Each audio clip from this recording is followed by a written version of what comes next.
Hello, I'm Lynn Shepherd, and I'm Director of the Masood Entrepreneurship Centre here at the University of Manchester. And I'd like to welcome you all to Entrepreneurs at Manchester. This is where we introduce successful entrepreneurs and allow them to share their insights with us.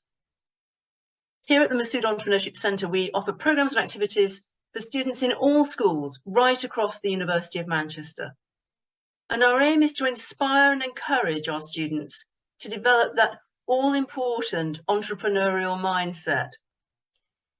It is so important whether you want to work for an existing business or to create one of your own, changing the world and making a difference. Today, it is my great pleasure to welcome Ash Rust. Ash is an entrepreneur turned investor who has mentored hundreds of startups through accelerator programs, including Y-Combinator, Techstars, and at universities on both sides of the Atlantic. So, for example, Stanford, University of California at Berkeley, and Oxford. Ash has a master's degree in computer science from Oxford and served for a time as an officer in the British Army.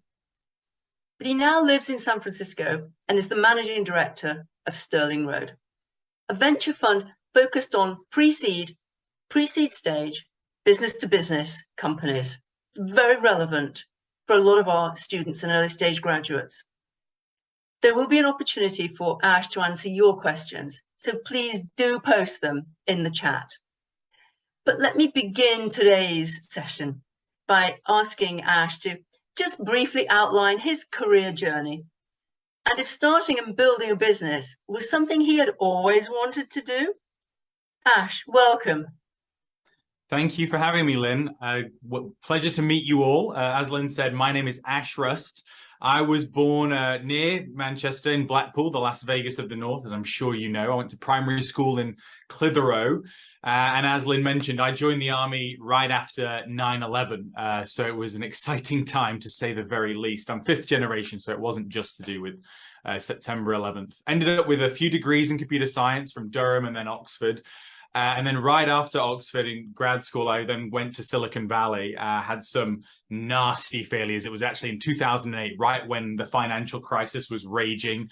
And so the first startup I worked at was for about 18 months. They burned $50 million in that time period and was sold for $0. Then I worked at another company called One Riot, which failed in about 7 months. It was run by Elon Musk's brother, Kimball. Then I got really lucky. I was probably going to have to go back to the UK, actually, because my visa was starting to run out. And then I joined an early stage company called Klout. I was one of the first employees, maybe the third or fourth employee there.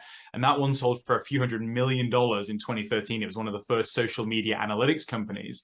And so that was a great outcome, paid off all the student loans, all that kind of stuff. And then me and some buddies from Oxford and the Bay Area then started SendHub, which was basically MailChimp for SMS. We sold that one in 2015 after doing the standard VC treadmill of going through Y-Combinator, raising a bunch of money, selling it for an 8-figure outcome. So very, very happy. And then a couple of good exits and a beard. I could have got a boat, I guess, or a fund, but I get quite seasick. So I ended up focusing on entrepreneurs and trying to do something better for the world. And that's where Sterling Road came along. I worked at a couple of other VC firms. And as you guys will learn throughout this hour together, I'm a handful. So they were pleasant about it. Like, you can't really work here with other people, so why don't we give you some money to start your own fund? We think you'll be smart enough to do that. And that was 5 years ago. I'm very grateful for that opportunity, obviously. And so now we've been building Sterling Road since then. We've got about 50 companies that we've invested in, and we try and help them from idea through to their first million in revenue. And we've been very lucky doing that. The companies now, in total, the value of those companies is more than $1 billion. So very, very happy.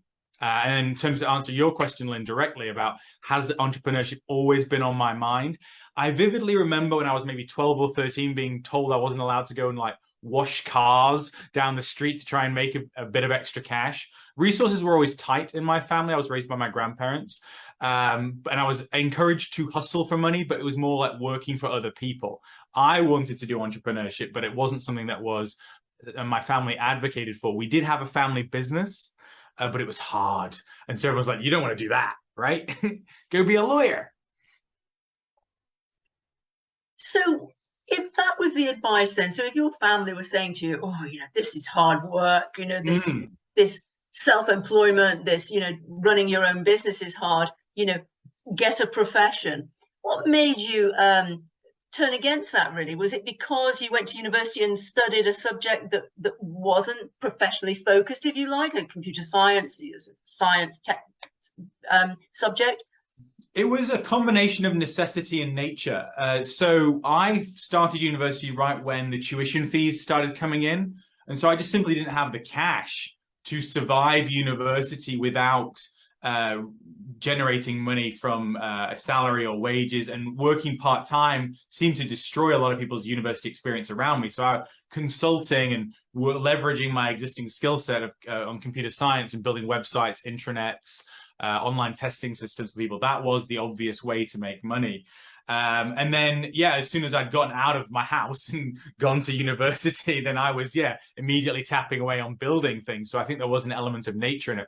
And then I do think there's some, genetic elements around that as well. I have some half siblings that I discovered later in life, and they're all entrepreneurs as well, funnily enough, which I thought was very interesting, even though my family was very much dead against it.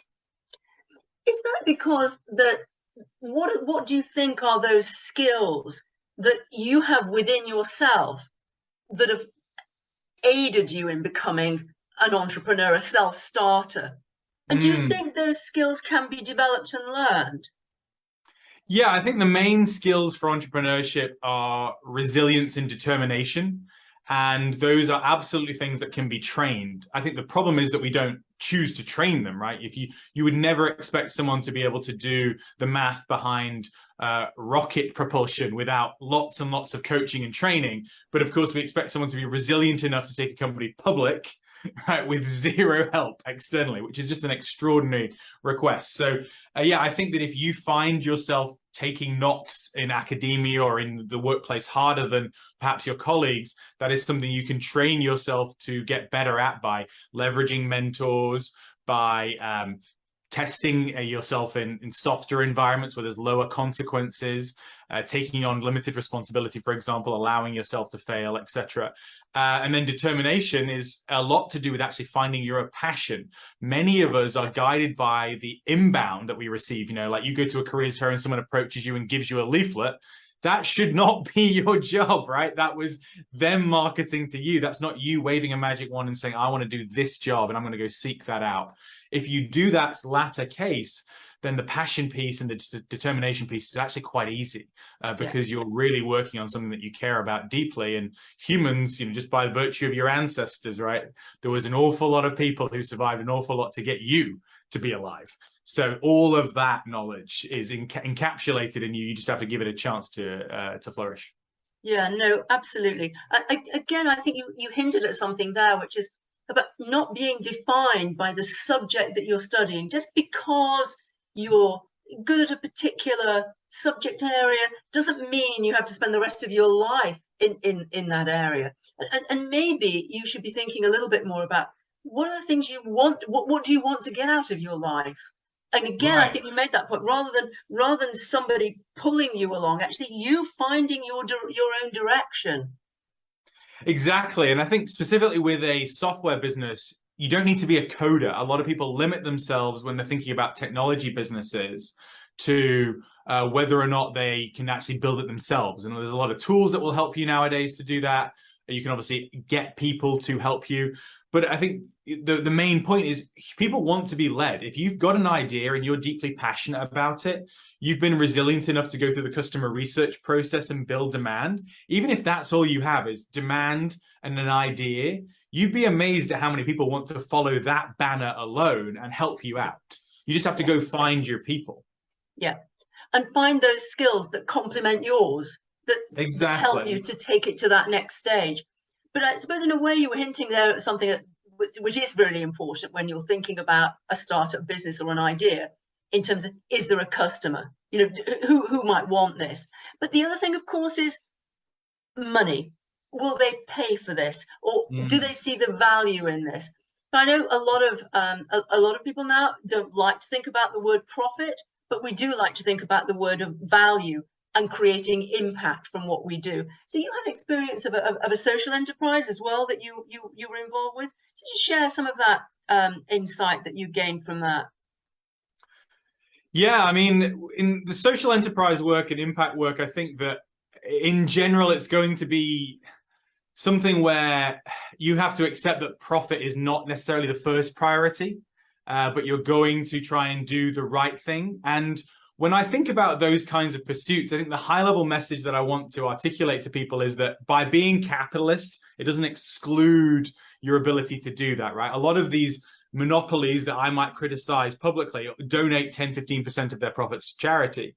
At the same time, if you're an entrepreneur who's done really, really well, you're going to get the opportunity to have a big impact through your philanthropy as a result of that. Your philanthropy doesn't have to begin at the very start of your career. If you choose to do a social enterprise, and over here, there's a lot of companies that have that, it's called a B Corp, where they have social enterprise built into the company. And it does make it harder to make a profit, but we are seeing more and more VCs and investors be willing to do that because they want the impact. If you're operating in climate or healthcare. Now, if you're operating in like day trading and you want to do a social impact, I think that's going to be harder.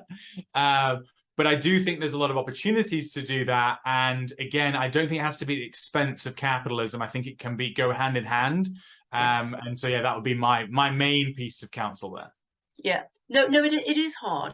And I think sometimes when people want to do something that's either a not-for-profit or a social enterprise, they're always thinking about ways of getting money into that business, which is, could be, government funding or charity funding. Mm-hmm. It's often a mistake. The most important thing I think for a business is to think about sustainability, long life, that it has got, that there's a journey to be had. And therefore, thinking about, where next. It's not, a one-hit wonder, that we can make this a sustainable activity. So even if it is a not-for-profit or a social enterprise, there's some element of funding that's coming into that through a customer. Right.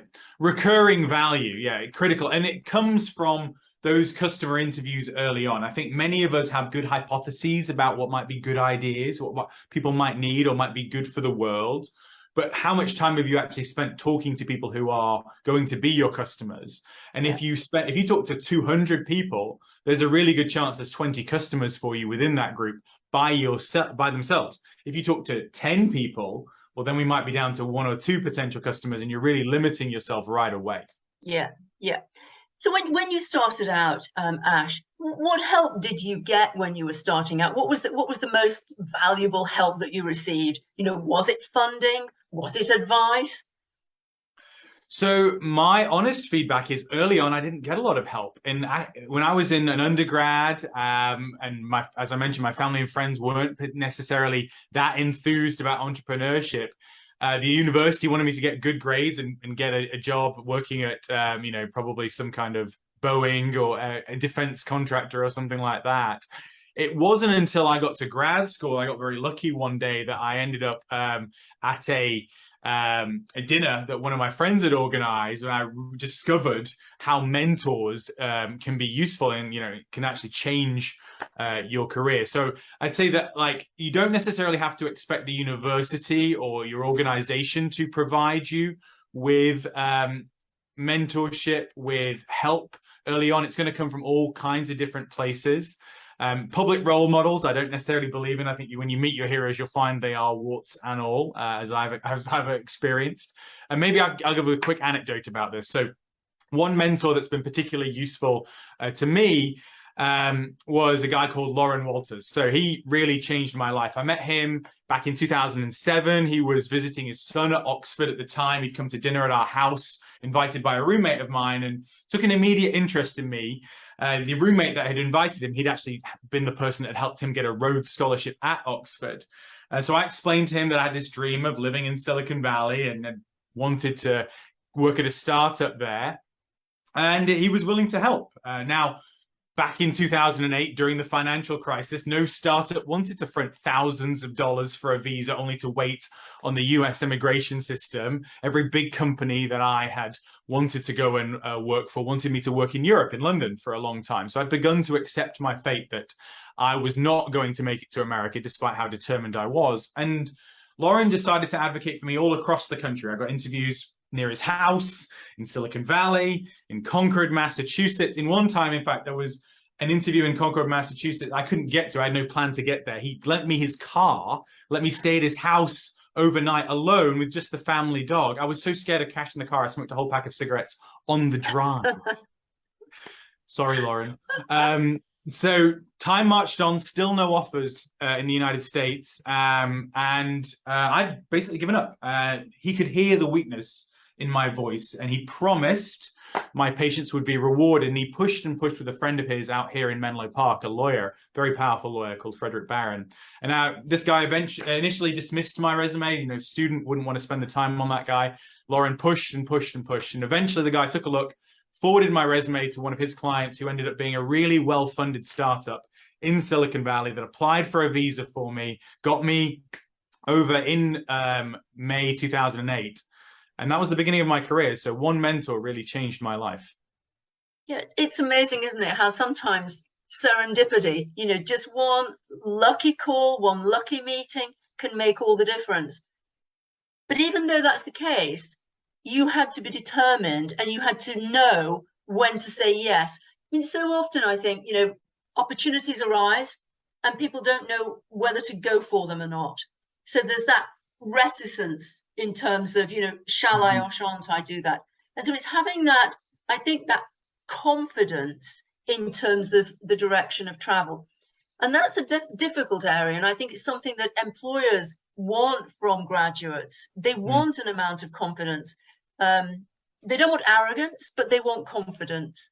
Do you think you have that naturally, Ash? Or do you think that's something else that can be developed if you work at it?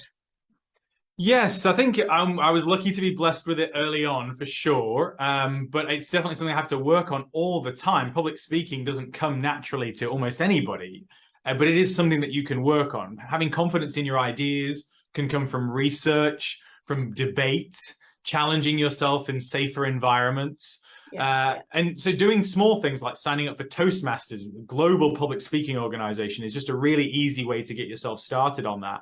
I do a lot of writing, which forces me to debate with myself, with the people that are editing, and also the people that I publish to. And those kinds of things help you build your confidence over time. In terms of whether or not you're going to take the jump on a big idea and take a risk on your career, that should probably be across a number of different factors. So whether or not you can personally do it, do you have the runway, the capacity you're going to be putting yourself in a bad position? How much time do you have before a bad position emerges? Are you deeply passionate about this subject? Could you work on this for 10 years for just eating on cup noodles, right? If not, think again. And then demand, right? Like, has the organization or have you spent a ton of time talking to the potential customers such that you know deep in your soul that they need this and they need it bad. They need it so badly, they're willing to trust you guys to solve the problem. Yeah. No, absolutely. And, you know, I'm also quite passionate about the fact that we always want to encourage our students to do things outside of their core discipline area. I think if degrees in the US that are far more, you know, liberally structured in terms of they are wider. So you may be doing science, but you may be taking an arts subject alongside it. Can be quite empowering for individuals. Here, we're very focused. You know, you're doing computer science, you're doing geography, you're doing history, whatever it might be. So when you were doing, you did your degree here in the UK. Yeah. Did you make a real effort to do things outside of that discipline? Absolutely, yeah. So I was playing lacrosse, so I was lucky enough to be on the team throughout college. So that was definitely a lot of time and effort and spending time with other people on different subjects. And then the collegiate system, so at Durham and at Oxford, there was the collegiate system which forced us to intermingle. when you're at a campus university, you have to create those scenarios yourself, right? So if your dorm rooms are mixed, make sure you leverage that, make sure you talk to people outside of your work groups. And then I think places like the Masood Entrepreneurship Center are a great example where you can go and find your people by attending the events there, right? If you're attending events that aren't subject specific, but are interest specific, then you're going to pull in the people that are matching up with you from a personality perspective, even if they don't have the exact same skill set, which is exactly what you're looking for in co-founders.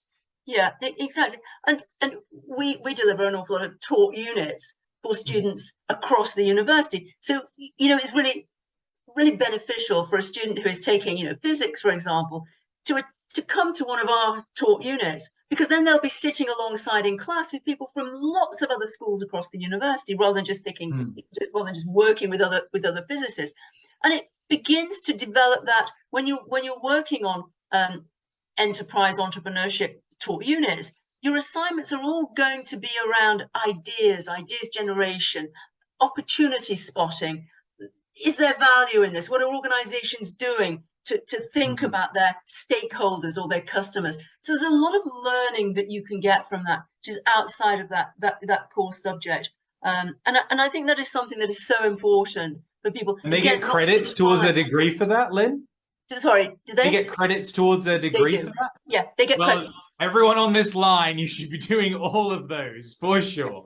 That is easy. Yeah, I mean, that's great. Like, that is you getting to push towards two goals concurrently. I mean, usually entrepreneurship effort is at the expense of your degree. If you guys have a system where those can work hand in hand, that is really powerful. And I think that's a wonderful opportunity for the students. Certainly not something that's available to me. Like I said, actively discouraged at the computer science departments that I worked out of.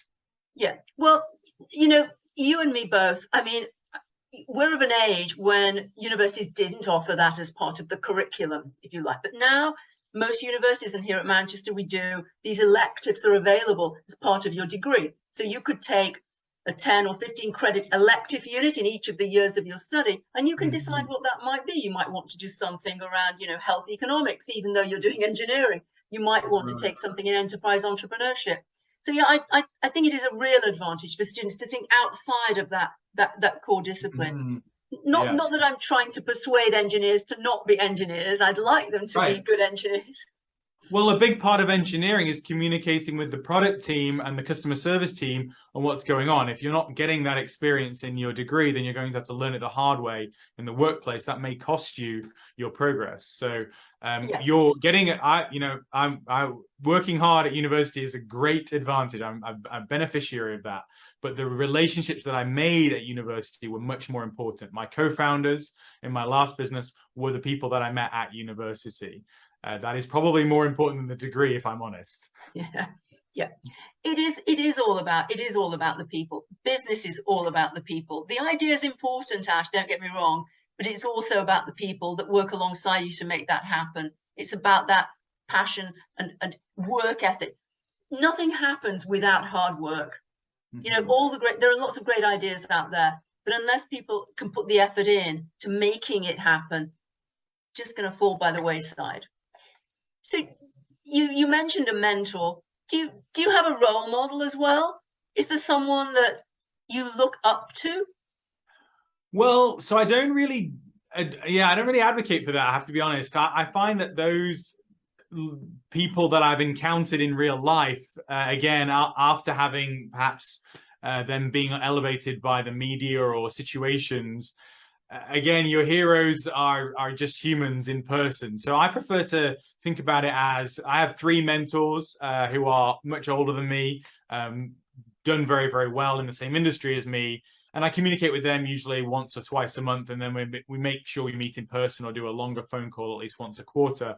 And so those are people who are holding me accountable, who I'm trying to match their progress. They've done so well that it would be, reaching Everest would be following their path, and they're willing to devote time to me. So that kind of gives me the same opportunity to look up and push myself, whilst also getting the Q&A with them about what decisions they made, and crucially finding the points of disagreement that I have with them. So, for example, one of them who's in, the stratospherically successful, his honest feedback is you're not going to be as successful as me because you don't work with people you dislike. Like, yeah, I don't want to do that. I've done it a couple of times. It's miserable. But he's like, I absolutely do that. And that's why I'm a gajillionaire.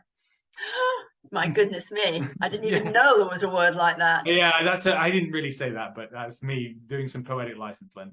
Well, that's perfectly acceptable. So, okay, let's move on from role models and mentors. But what about networks? What about networks, both business support networks, but also your own network? How important is that for you, developing your own network?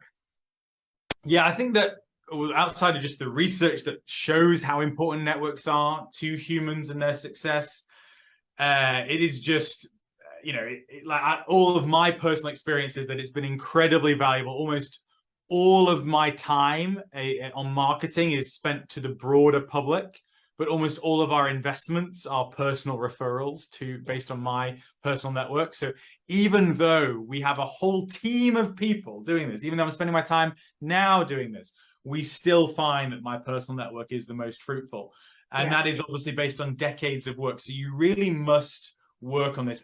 If you're in your youth now and you've not started to think about this, now is the time. And that doesn't mean inauthenticity. I want to be really clear about that. A lot of people think that networking events about collecting business cards or having someone in a Rolodex or whatever, or your contacts book. It's not really about that. It's about making sure you maintain connections with people that you like. So when you meet someone that you find impressive and you guys get on and you want to stay in touch, make sure that happens. That's all that networking really is in the modern age. And because then serendipity and opportunity will come, because you're probably posting about your trip to New York on LinkedIn anyway. They're going to see that because you're connected and you've been keeping them updated every quarter about what your plans are. And then they may ask you, or you know to ask them. That is the method of modern networking that drives opportunity for you through luck and serendipity, recency bias, but doesn't require inauthentic behavior. So I don't network with people I don't want to hang out with, but there's plenty of people over the lifespan that you will want to hang out with, and they're all over the world, and they're in all walks of life. Yeah, and I've always found this issue of networking, it's all about helping other people. You can have a network, you're absolutely right, but it is about, connections and keeping in touch, but it's also about helping people. If you help somebody, they will help you in the future. So it's being generous of spirit, and generous with your time and your recommendations, because what you give out will come back to you a million times, in my experience. Yes, absolutely. I think curation and an opportunity generation for people is key. So on the curation side, I always make sure that these introductions are double opt-in. You make sure that you're not connecting people who won't like each other, or that where it's not useful, or maybe you've decided that there's some idea here rather than there being an idea. And as a VC, we do that a lot. We're very guilty of that often. But yeah, I think that while you won't necessarily see a near-term payoff, it's not a transactional response. No. When you, obviously, anytime that mentor that I mentioned earlier, Lauren, calls me, he just has to ask, and I'm there within an hour, right? Like whatever he wants. Yeah. And it's been like that for decades. And there's been numerous times where he's asked me for a favor. One of his sons works in the same industry as me. So it happens all the time. And I think that comes from a long-term investment. It's like a bank. Yeah, absolutely. And it really is about, I think a network is about helping you with a connection when you might need it in the future. It's about thinking, I remember somebody saying to me once, a colleague of mine in the US who's based at MIT said, how many phone calls would it take you to be able to speak to the Prime Minister? And you think, oh my goodness, that would be almost impossible. But actually, if you think about the people you could probably do it in 3 phone calls. Yeah, because my American is coming out now, and I'd say, how much would I have to donate? In order to get through that. Yeah, exactly, because it would only be 1 phone call then. Thank God, and we're blessed in British politics, hilariously blessed to not have money. Yes. It could be even worse, folks. It could be even worse. Yeah, it could. Always be grateful for what you've got. It could definitely be worse. So let me ask you, because I'm sure there are going to be some questions from the audience, and I want to be able to move on to those. But I suppose one important question is, what's your recommendation? What's your key recommendation for the next generation of entrepreneurs? What's your key hint or tip? Yeah, I think immerse yourself in the markets that you're most interested in. So if you want to work in manufacturing and build something there, just spend lots of time with people who are working in manufacturing, building stuff for manufacturing. Find your people. If you can be in an environment where you're around smart people who are working on the same kind of things that you're interested in and challenging you, and you're putting that in front of other customers, then everything else will kind of work out, honestly. But being willing to put yourself out there, put yourself in those situations on a regular basis, make those connections, that's the hard part. How important is it as well to stand out, both for the entrepreneur to stand out as an individual, but for their product or service to get noticed? How important is it for it to be seen as, being different or standing out from the rest? Yeah, so for entrepreneurs, don't worry about that at all. Like, just focus on whatever you're working on. I think the product does need to be different, but don't rely on your own imagination. Don't put yourself in a position where you're expecting yourself to generate some innovative idea. Just go and talk to customers. You talk to lots and lots of customers, they're going to articulate the problems that they have, the solutions that they currently have for those problems, why they're terrible, and what they need to resolve that. And in a lot of cases, determination and time will be able to provide you with that product, which will be enough. And again, if you've spoken to a couple of hundred people, you'll probably have 10, 20 people that want to buy it from you right away. They may even be willing to pay you as a consultant. You might have revenue waiting for you right now. Yeah. So you never know. Don't delay, but start talking about your business. And the other thing I think as well, Ash, I don't know what you think about this. Never be afraid about articulating your business idea. I mean, obviously, don't give away the secret code that is reliant on it. But in terms of the idea, the more you share it, the better, surely. Absolutely, yeah. Most startups are concerned about this, that someone's going to steal their idea. In reality, you need to be screaming it from the rooftops, because your biggest enemy is people don't care. They really don't care about you or your company at all. They got other stuff going on. And in order to make them care, you're going to have to do a lot of work. And that starts with you telling them exactly what you do and why it's helpful. If you're cagey about that, I mean, think about it from your own perspective. If you're asking someone a question, they're cagey about it, you lose interest immediately. So don't expect anything else from other people. Yeah, no, that is a fantastic piece of advice, and absolutely correct. So I'm going to pick out a few questions from the audience now, Ash, if that's okay. One of our listeners is saying, I really relate to your experience at university, trying to work part-time whilst studying. And I think a lot of people do struggle with that. So what advice would you give to a student who's wanting to start a business alongside studying? Yeah, I mean, if you can avoid it, please do that. If you want to build a business, it requires your full-time focus. So the successful examples we have, the Bill Gates, the Mark Zuckerbergs, it cost them their degree. And then you look at how many people have done that and then, failed, it's quite high. The degree lasts forever. So I would say if we can avoid it, try and do the part-time stuff, or try and do summer work, those kinds of things, so you can avoid your academic time being distracted. If you have to do it, then try and do it along a skill set. So that I had a coding skill set, and so I was doing small coding jobs because they paid more, but only because that meant I could do less hours and then spend more time, doing work, getting good grades, right? That's what your job is. So you really want to think about money and resource generation during university as just a necessity issue, not really a means to building a project that's going to last, unless you're willing to sacrifice your degree for that, which I can't advocate at all, because again, it so often goes badly. And even Zuckerberg, waited till the summer, ran Facebook for the whole summer, and then decided to stay, and he's still on suspension. So I think he could still go back. That's important, because it actually happens here all the time. Like, NFL players leave college early fail in their NFL career or get hurt, and then go back 7 years later to finish their degree. So you really don't want to can this. You have no idea what's going to happen in 10 years' time, and you want to be able to rely on that. So now, when you're in the summer, or if you're doing an entrepreneurship project as a credit and they say, hey, build something, right, sleeves up, let's get something out the door ASAP, talk to customers, test your ideas, use the no-coding tools, build a demo, whatever you can, as fast as you can. But yeah, I mean, it's tough. I'm sorry. I wish I had a better answer. But the reality is get your degree, eat cup noodles, and then make money later. Yeah, no, I think you're absolutely right, Ash. I think, don't take your eye off getting the degree. You put a lot of time and effort into it, and it would be unfair not to complete it. But use your summer vacation and start to plan as you move through your degree program. So don't leave it right till the very end to think, what am I going to do next? Actually start planning what your exit from education is going to be. Because once you get to the end of that travelator, you have to do something, unless you're independently wealthy. It's about getting a job or starting your own business.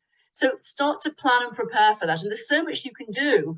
As you've said during this conversation, Ash, you can start to think about customers. You can start to think about articulating the idea and really starting to build, your plan to take it forward, but not necessarily do it when you're in the final year of your degree, when you need to get those grades. But it's about having a plan. That's the most important thing, and working to that. Exactly. So, the other question that's coming up is, my only barrier to starting up is that I don't want to fail at it. How do you combat that feeling and get motivated to start? That fear of failure? Yeah, there's no solution to fear of failure except getting on with it. Unfortunately, you just have to accept that culturally, failure isn't something British people like, and that is the hard part of a lot of entrepreneurship mindset stuff. Get comfortable with it. It's going to be okay. So I think the reality is that if you are afraid of failing, look at the history of other entrepreneurs. How many times has Richard Branson failed on business ideas now? How many times have big businesses launched products that have failed? How many times has Elon Musk had some idea go left, mainly because of his own behavior? Right? Think about all these celebrities that say stupid stuff, and then their market value nosedives. So failure is all around you. What is the most risky thing to do is not to try this stuff, because then you're guaranteed to fail. Right? You're only giving yourself the chance of success if you take the leap. So again, if you've put yourself in a reasonable position to try for a period of months, if you've done the customer research to give yourself the demand and the certainty that the idea is there, then your fear of failure is actually further down the road. It's your fear that you can't supply the product, that you can't outcompete other people that copy you. Well, I believe in you and your ability to get over those things. So just give yourself the chance. There is no solution for courage. I would just say that remember that the opposite of fear is not courage. The opposite of fear is love. So if you love doing something, let yourself do it all the time. Give yourself the chance to do it. Do it part-time. Do it in the evenings. Do it on the weekends. And then you will find that creeping into Monday mornings, you will find it easier to say no to the other things that are distracting you or your current chains. Yeah. And also fail fast. So if you are going to do something, then have a go at it, but don't prolong it. Be able to find out whether it is going to have a chance of success or not, and then stop and move on to the next thing. So often we advise, our students and our early stage graduates, have a go. You've done the research, you've looked at the market potential, you've looked at the cost implications of this.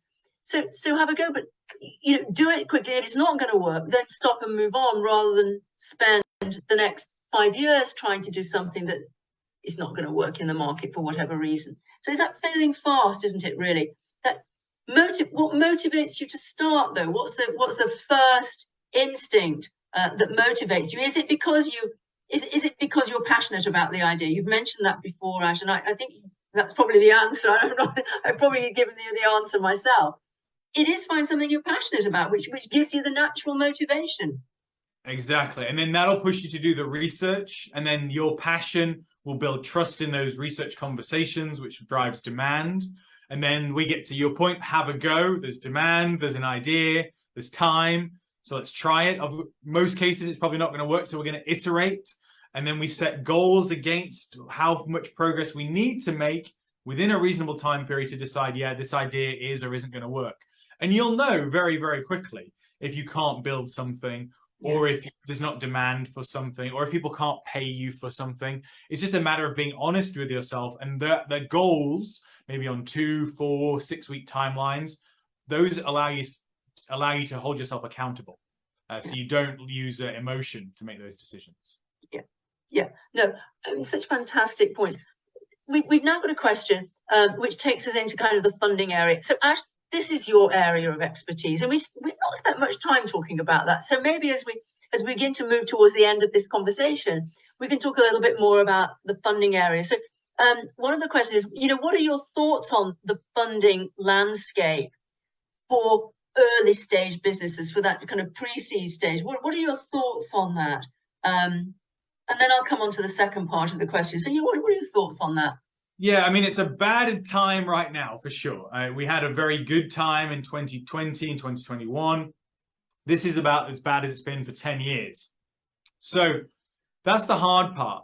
The rules, though, and the tactics that you adopt to raise money haven't changed. You just have to have better expectations about valuation and the amount of capital that you might raise.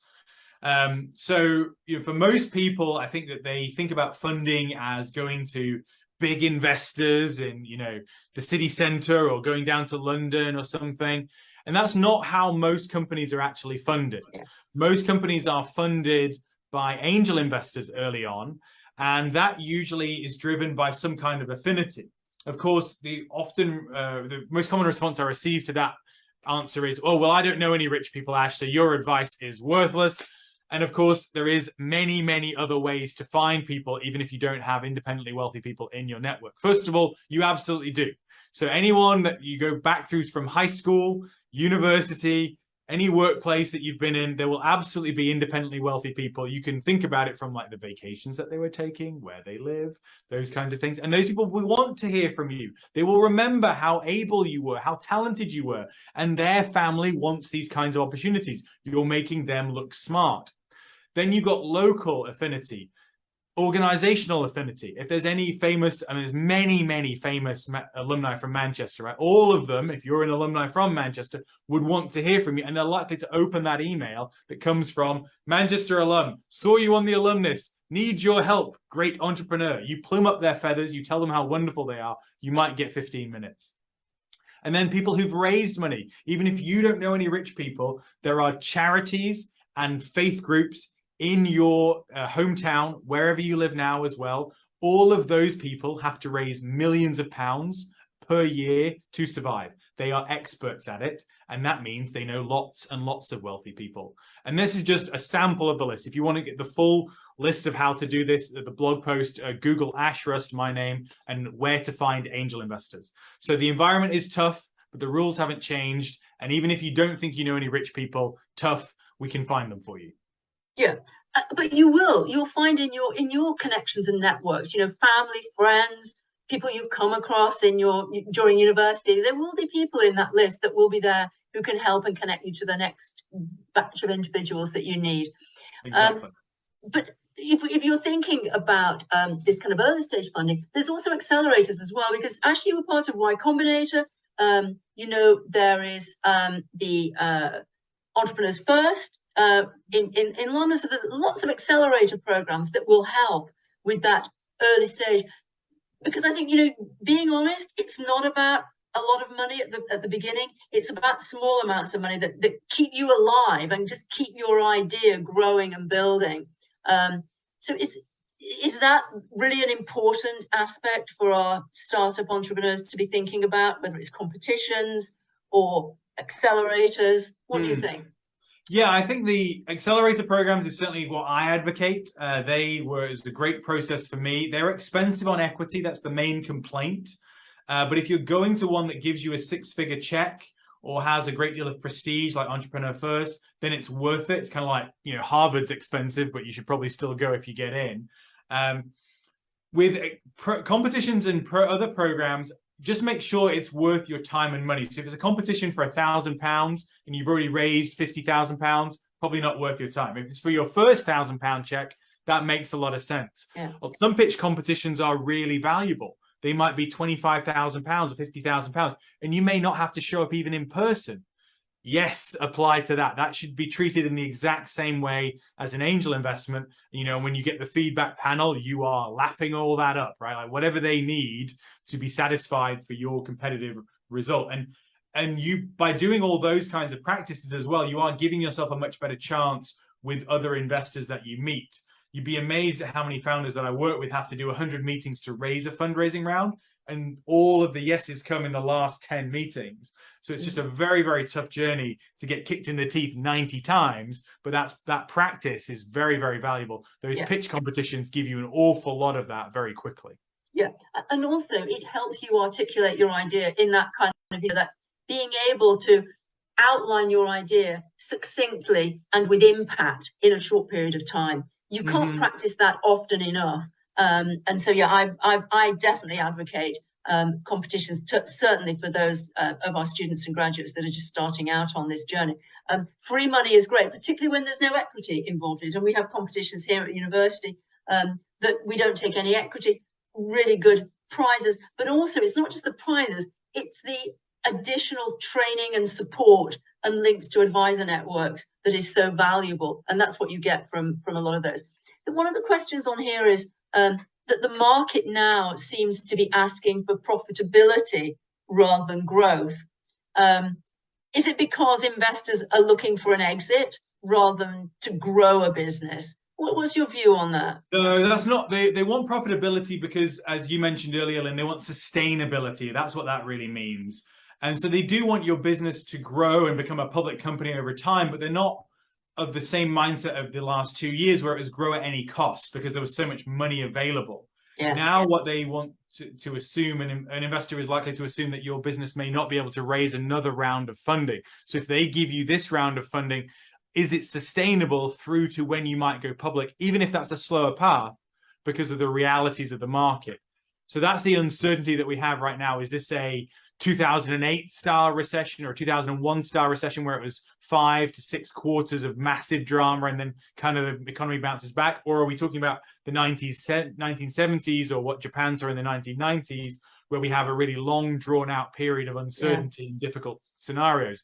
That's why you're going to hear from investors, how is this going to be sustainable after this check that I write? That's where that's coming from. Yeah, no, that's really good advice. And of course, none of us have a crystal ball. We don't know how serious this economic crisis is going to be or how long it will go on for. But, I think, Ash, from my perspective, it looks like it could be quite lengthy. It does look different than the last one, than all the ones that I've been involved in, the 4 or 5 recessions that I've lived through. It feels different because of the combination of geopolitical and energy issues concurrently makes it a lot more similar to the 1970s. I'd say the positive pushback on that is the low unemployment, but not everywhere has that, right? Germany does not have low unemployment. Yeah.